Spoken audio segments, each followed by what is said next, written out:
Just a reminder that any thoughts, opinions, and points of views expressed during this podcast are those of the individual and not of the Grand Lodge, a pendant body, or concordant body that individual may belong. Welcome everybody. Hey, this is episode 6. You got pen and compass here, and tonight we have a great guest. It's Robert M. Park, and he's a force of nature down there in the Alamo City. He's Supercell Storm of South Texas Freemasonry, Masonic Education advocate galore, and I'm so happy to have him here. Howdy, hello, buenos dias, noches, and everything else. Robert, how's it going tonight? Greetings. It is going very well. I'm very happy to be here. Hey, great. Well, thanks for being on with us. And this is episode 6, pretty exciting. We have a few things we want to talk about. First one is, so where did your initiation experiences start? Kind of where would you say that the genesis of all the things that you love to do in Freemasonry and any other groups that you're a member of? I'll tell you, I was in law school when I first came to Freemasonry. I'd known about it for a while though. My grandfather was a Freemason, but my interest in this type of thing, like it began when I was younger. I grew up as an Episcopalian. I'm named after my great uncle, who's an Episcopalian priest. I went to an Episcopalian school when I was in Dallas. However, my mom was more New Age, and so I'd be learning about the church over here, and she'd be teaching me about tarot and meditation and all this other stuff over here. And so I got kind of pulled in this traditional direction, but also in kind of this esoteric direction, even as a kid. And the stuff fascinated me. And the more I learned about it, I didn't know much about it when I was a kid. But when I was in high school and middle school, I took Latin class, started reading classics when I was in high school. And that was where I was first introduced to the Greek and Roman mystery religions. And that stuff fascinated me as well, because, as you're probably aware, we don't have much on those mystery religions. They held those secrets so well, we can only kind of piece together what happened there. So, that makes you very interested in what was going on. When I was in college, I was an art history major, actually, and then, couldn't find a job doing that, so went to law school. But when I was in college, in those classes, I focused on Hellenistic, history, Hellenistic art history, and also philosophy and the history of that time period. And again, as you're probably aware too, that is the exact time period when the Western esoteric tradition really got started. You had that fusion of Neoplatonism and Hermeticism and these Eastern ideas coming in through Alexandria. And I remember reading some books on this stuff and being like, this is very interesting. And once again, I was drawn back into these mystery religions and mystery cults they had here. And I also found that I really started enjoying that philosophy. But I didn't know there was anyone that actually did things like that right now. Like I knew what Freemasonry was, but I didn't really know what it was. And so I You get just to thought it was like a bunch of books at Barnes and Noble or on half price books or at the it, college library or something. all I knew about it was that my grandfather was a Mason. He was a great man, but I would put him as far from an esotericist as you possibly could. And so there was not even a connection in my mind that Masonry had anything like that going on with it. So I'm in law school, and one of my good friends, Brian Cromines, who's now the DA out in Cuero, actually, he was a Mason, and he gave me the monitor to read. He's like, check this out. And I remember reading the first page, and it said, we are the heirs of these, ancient mystery schools. And I was like, no kidding. I was like, well, this is very interesting because this stuff has always fascinated me. And he took me to my first lodge meeting or to meet those guys at Alamo Lodge. And I started going back and in 3 to Alamo 4 number months. 44.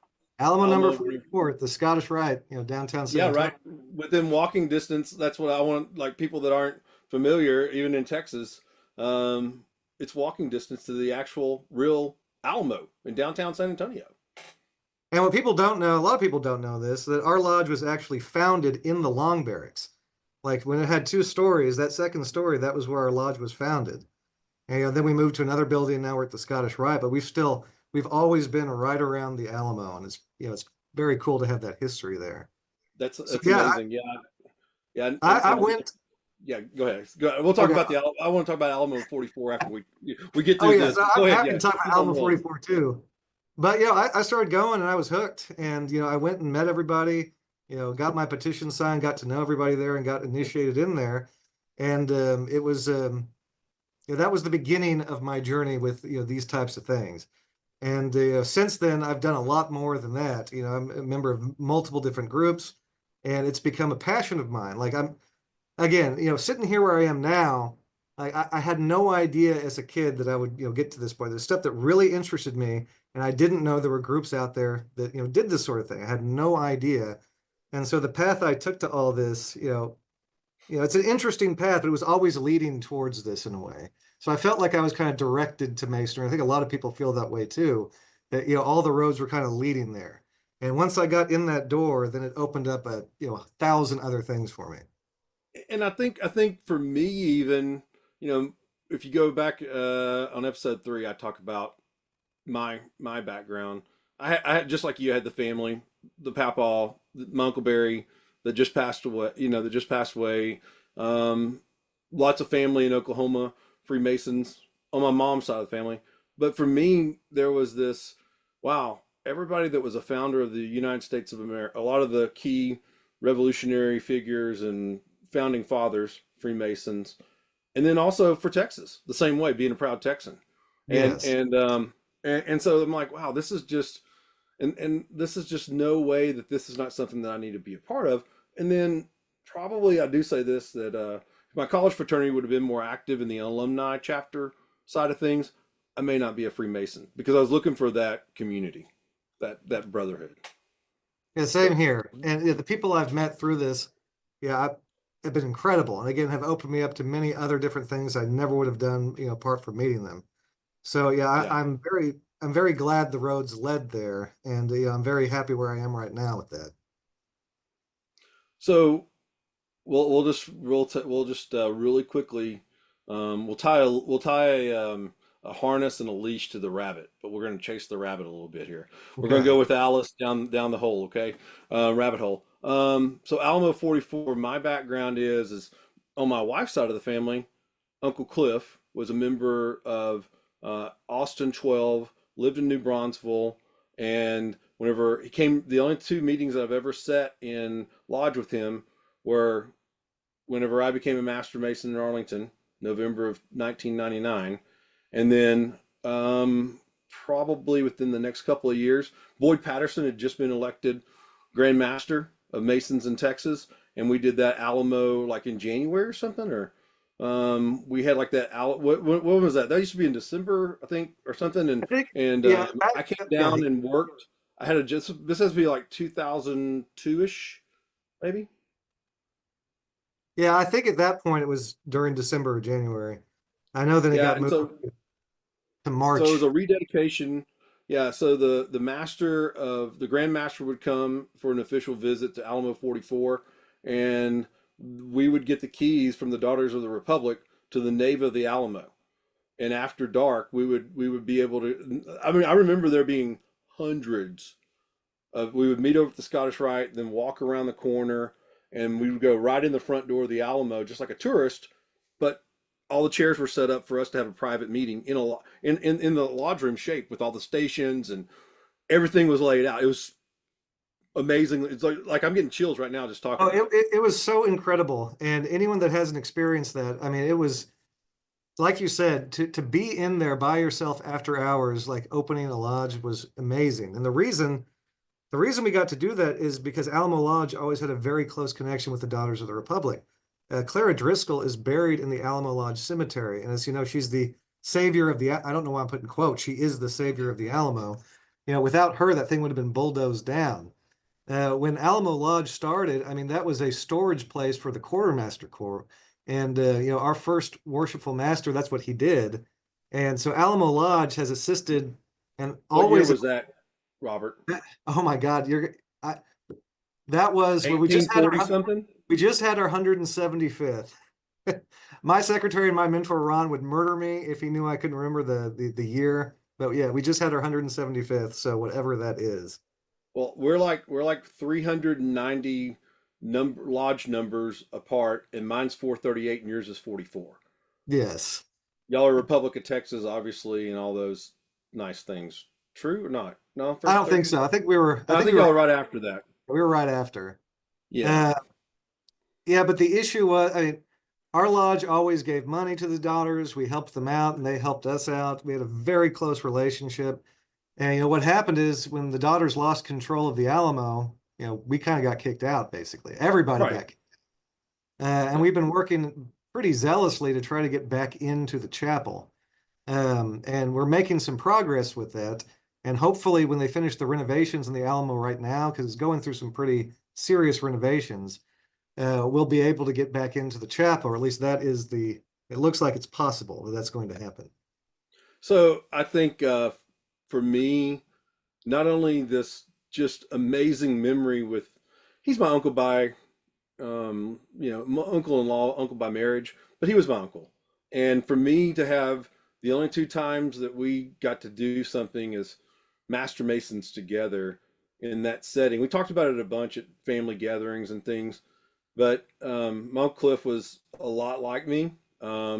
He we had a lot of the same things going on, and for me that's just a special thing. And I can sit there and I can remember being in there, and like I said, I've just been a Mason for 3 to 4 years at the most. And in our ritual, it's not giving away the farm, it's in the monitor that you were talking about earlier. um at some point someone says amen, the chaplain, and or the master, the president of the group, and everybody says, so mote it be. And all 300 of us hit that all in the same cadence, in unison. It was one, I did not hear more than, it was like one voice of 300, a host of 300, and it just rang out in that metal and in that nave, and this acoustics were just amazing. And I'm telling you right now, I'm kind of probably still telling this, and it's really like, Jeff, just spit it out. It's hard to talk because it was so, there's so much feeling to that. And it's still today. I mean, how many, 20, almost 25 years later, I still can't get it out of my person, and it's great, No, I completely agree with you because I got to experience it, I think 3 or 4 times before they shut us down. And it was one of the most profound meetings being in there and doing it. What you felt, it really was profound. And And that's why I'm hoping more people can experience that when they get us back into the chapel. and it was perfect. We went in there, we did we opened up full form. The Grand Master usually had a really nice tight 5 minute. I mean, it was really like he got like, he was like, it wasn't one of these let's talk for 45.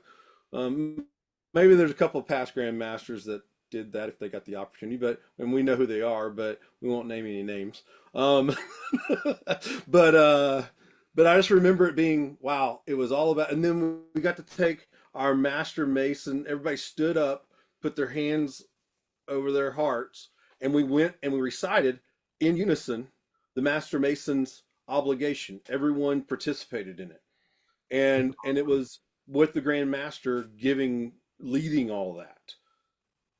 Impressive.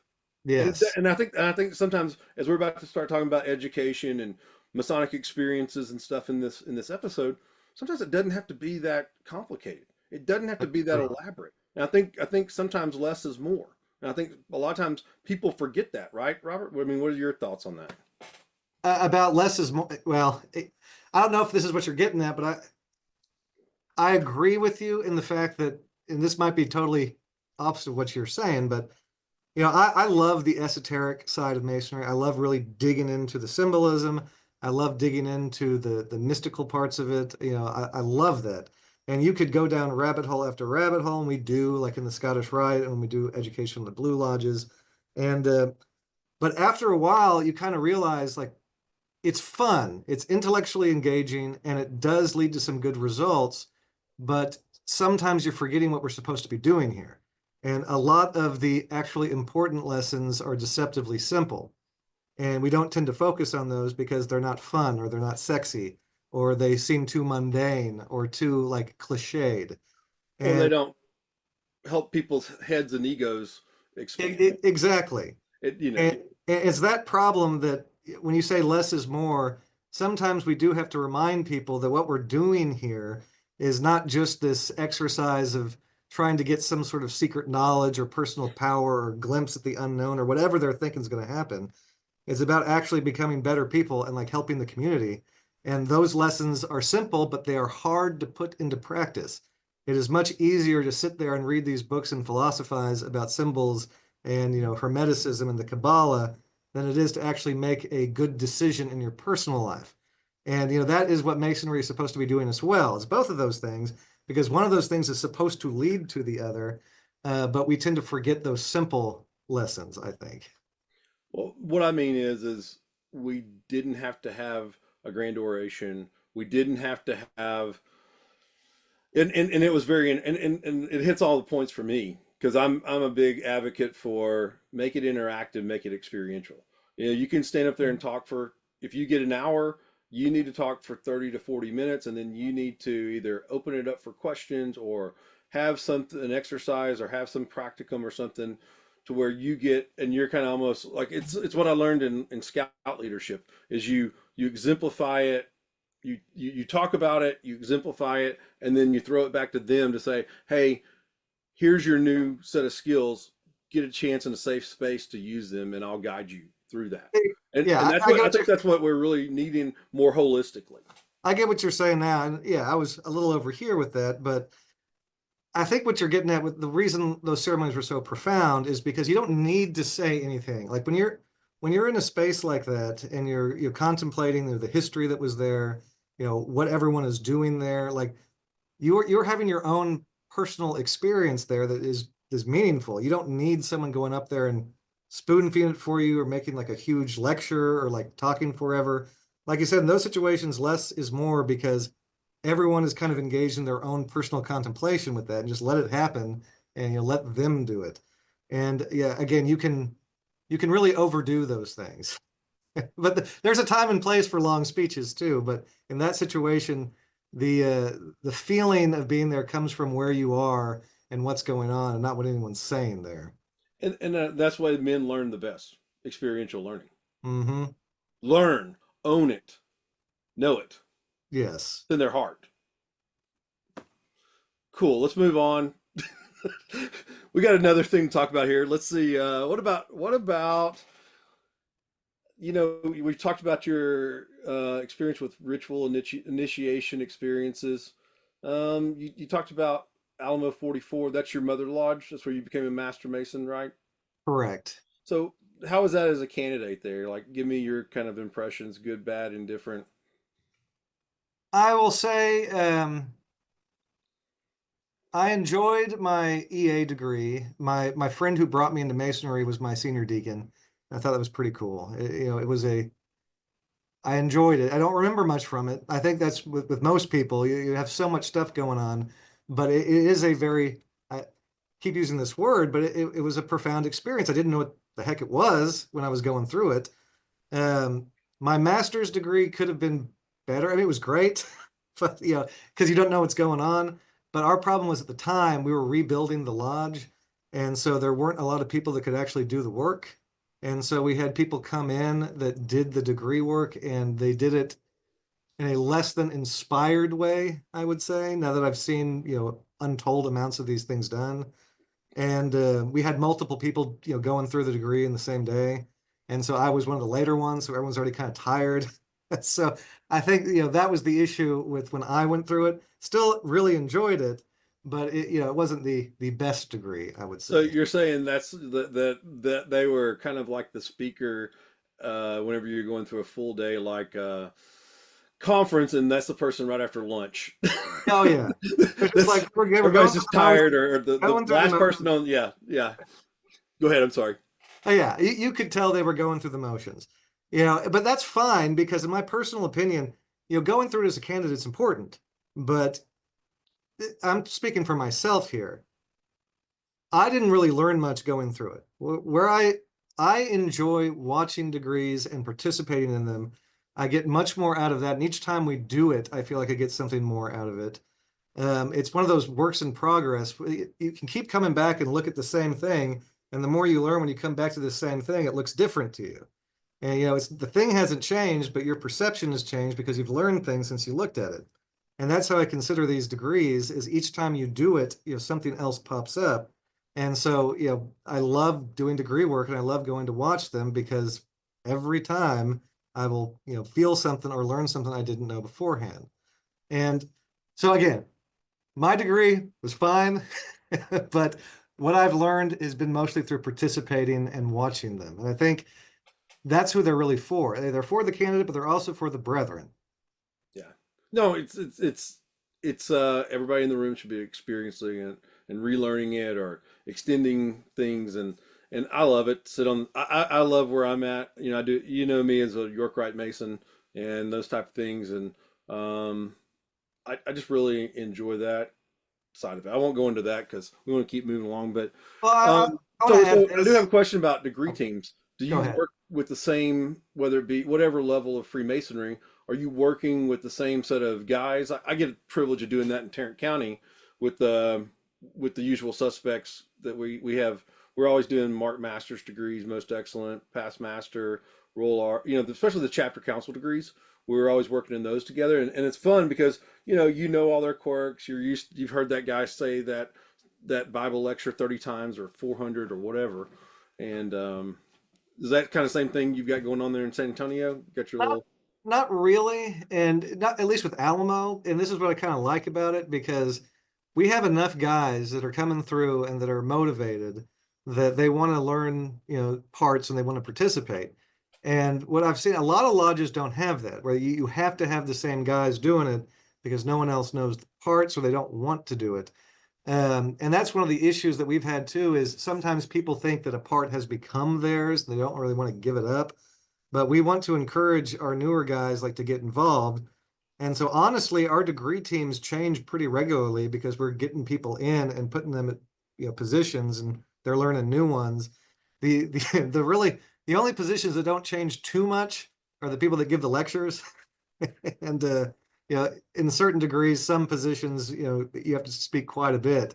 And so there's maybe two or three people that can do those, but the other parts we have multiple people that can do them. We switch them up all the time. and for me, things that are monitorial in the Blue Lodge, like the charge, let's say. I think right, all the charges are monitorial or Yes. whatever. And and having someone that maybe, even someone that they've been a member of Freemasonry and for some reason whatever they just haven't participated a lot in the ritual, haven't they don't do that a lot, but they're like their situation in life, they now in their personal life have time for it. And that's a great way, besides giving them one of the more, what you said, like minor parts or kind of less speaking parts. um that's a great way to get them and kind of almost audition them to see if they can kind of move up into some of the bigger parts. So there's a method to all of it, and it's all wonderful. And I think the whole thing is just the spirit in the way that people are doing it. And so I think that's my thing. So well, hey, let's move it along. I know Uh, you, um, the whole thing about the superstorm cell and all that kind of stuff and the rumbling over the horizon. For I would I've been going to San Antonio last 5 or 6 years a lot for work, for Freemasonry, and we have a lot of companions in common. I would say for sure, in kind of that Austin down into San Antonio geographic area, and I just keep hearing your name pop up. And oh well, I would bring up a subject or talk about something. Well, have you ever gone and talked to Robert about that? And a lot of people would recommend that you and I open up dialogue and conversations and stuff like that. We're not going to get into yes. that depth of stuff here, but on this episode, maybe in a future one. But I know you do a lot of presentations. You're constantly writing things. You're doing programs, essays. I know you've been integral in the Scottish Rite Education Group, CME, Continuing Masonic Education, and just kind of talk about some of those things that you've contributed back to the craft. Okay. Yeah. So I started out basically with the CME class for the Scottish Rite. And that was, good Lord, like maybe 8 years ago we started doing that. And the goal with that class is our previous education class was pretty thin, I would say. Basically they kind of use the points that are in Clausen and like some other books, like, but it was very surface level stuff. And it didn't really go into what the degree meant. A lot of people haven't seen these degrees. Like a lot of valleys only put on, certain degrees. And if you want to see all of them, you got to go up to Guthrie or go somewhere they're actually doing all of Fort them. Worth, Yeah, Fort Houston, Worth. Dallas, right? Yeah. Well, I guess not San Antonio then. But we're getting there. We're almost there. So a lot of our people hadn't seen, all the degrees and didn't know what was in them. So we decided what we were going to do was we were going to do each of the degrees per month. We were going to have everyone read them or read them to the class. Yeah. We were going to go through morals and dogma and talk about that part of it. And then we were going to talk about the esoteric aspects of the degrees. Because again, most of these degrees, we don't put them on. Even if you're putting on all the degrees, you're not putting them on the way they're supposed to be put on with the exact costumes that Pike is talking about, with, the wall hangings and everything that's supposed to be in these degrees. And, everything in them has a meaning. And so we go through all of that and we talk about like the hidden meanings behind this. Like, where is Pike pulling from? What did this degree look like before Pike rewrote it? Like, where are some of these aspects? Where do they come from? What do they mean? What do these names of the characters mean? Why are these colors here? Like, why is this letter hanging right here? Like, so we'll go through all of that and explain it. And I found that I really enjoyed that part because it was a very intellectually demanding thing to do. In order to put together that part of the presentation, you had to go to multiple different sources, and sometimes even the sources you had weren't enough, so you had to kind of just delve in like head first, like looking for connections. And that is the fun part about this, is you have this thing right here, like, all right, what does this mean?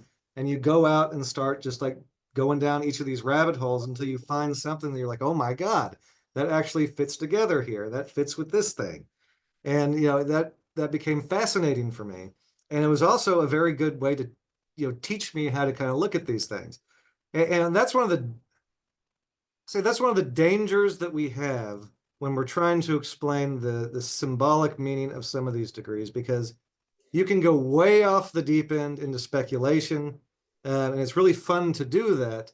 But if you're being intellectually honest, you kind of have to ground that to the time period you're talking about. Like, all right, instead of just saying, oh, this symbol means this and this symbol means this, because a lot of people, when they're talking about these symbols, they're using books that were written in the late 19th century or mid 19th century.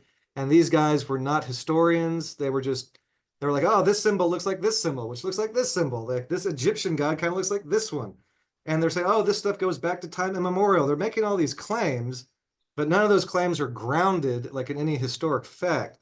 And so if you're going to try to be explaining these things, you have to know who came up with them, like in what time period, how were they interpreted at the time, and if you're going to make any like leaps, in your interpretation, they have to be reasonable. You have to be like, well, this could have been considered this at this time, or at this time they did have this book which talked about this. And I'm not saying I did that all the time. It's Yeah. very difficult to do that.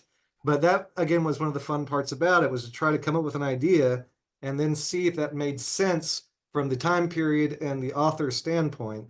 And that's what I So, did for most of the degrees. so kind of from I think what so I'm actually in the process of writing a book, and I give a presentation, which I'll be doing June the 7th, 2025, the San Antonio Esoteric Summit. It's called Interpreting Symbolism and Its Practice. Interpretive Methodology for Symbolism Practice. And I'm messing around with a better title, not so doctoral thesis, Nice. PhD thesis. But it's the same thing that you're talking about. They're the same elements.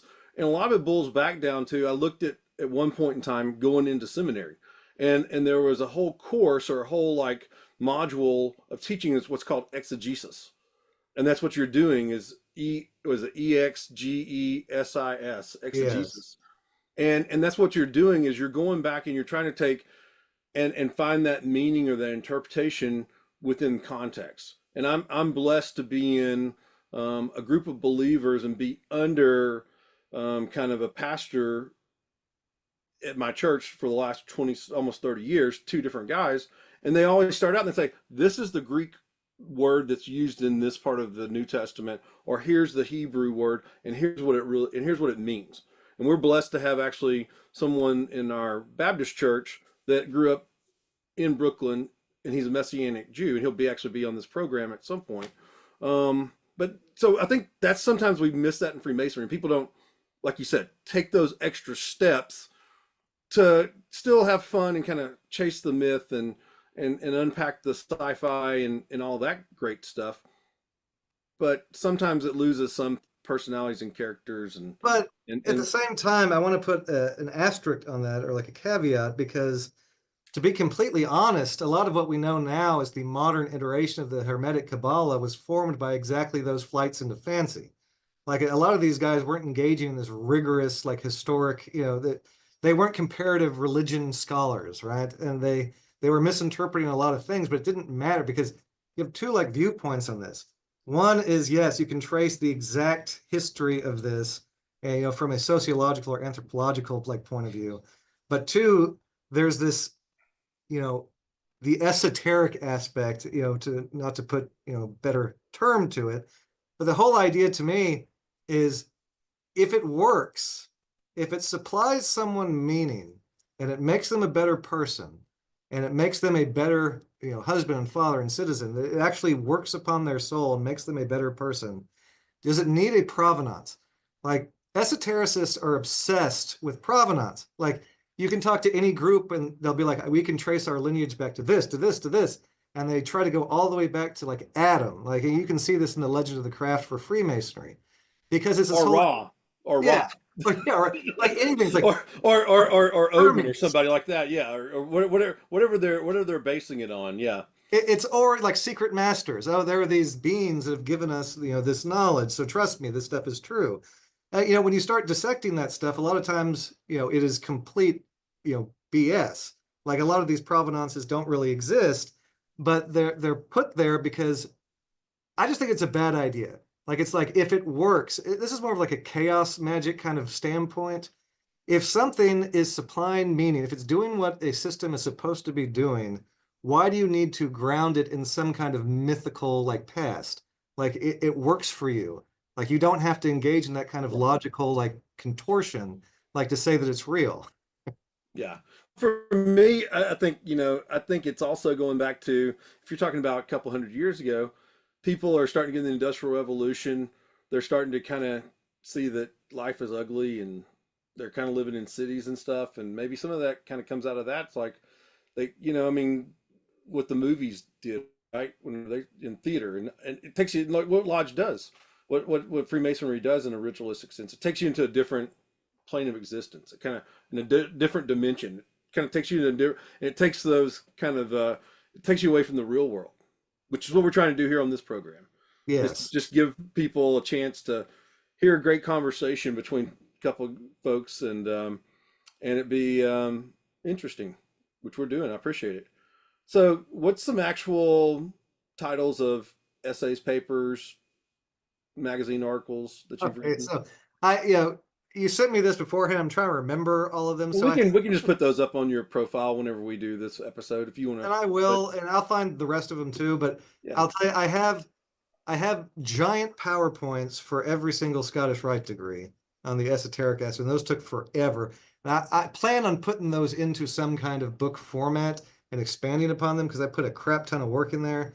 And I would like to actually get those all together in one place and expand more on that.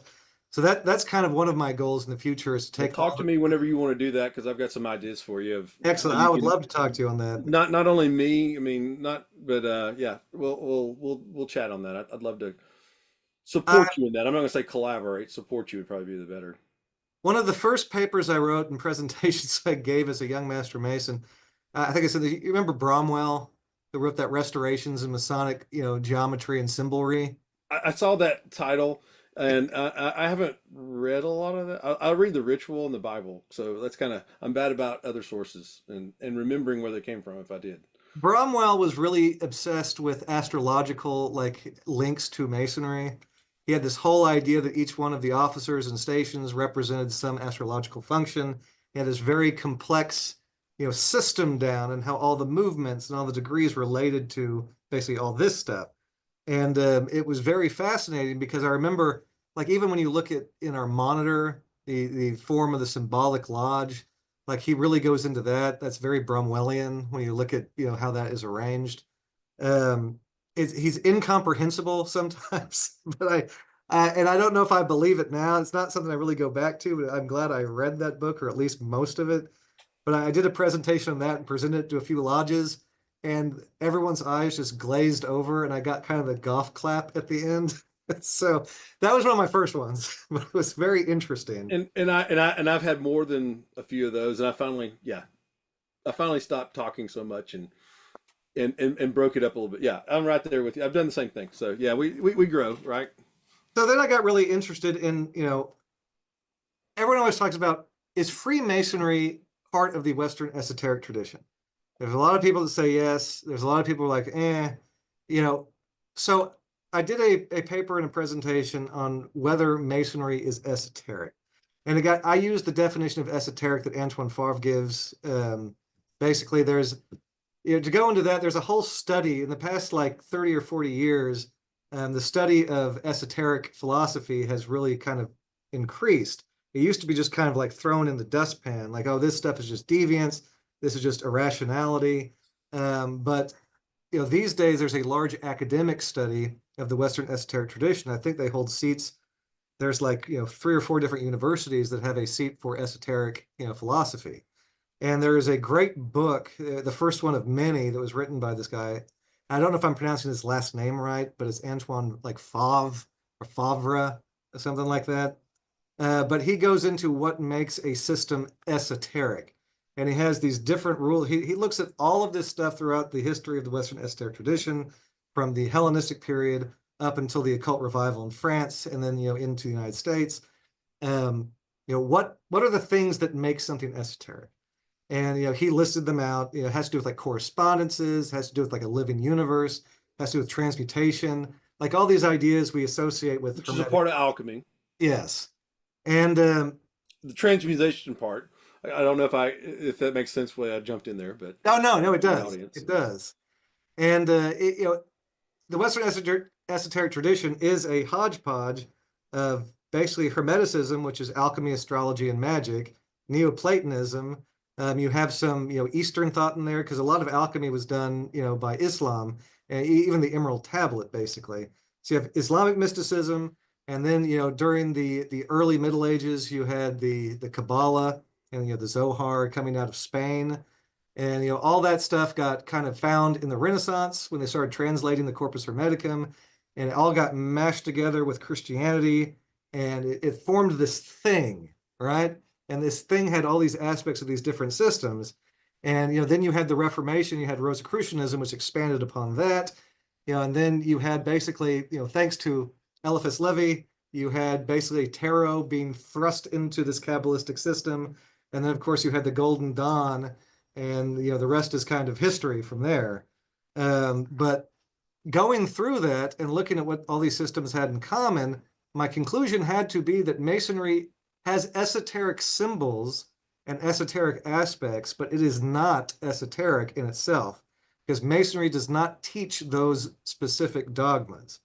So that was my conclusion with that. You can trace the formation of Masonry through these same currents, but they were not put in as dogma into the system itself. They always remained outside of the system.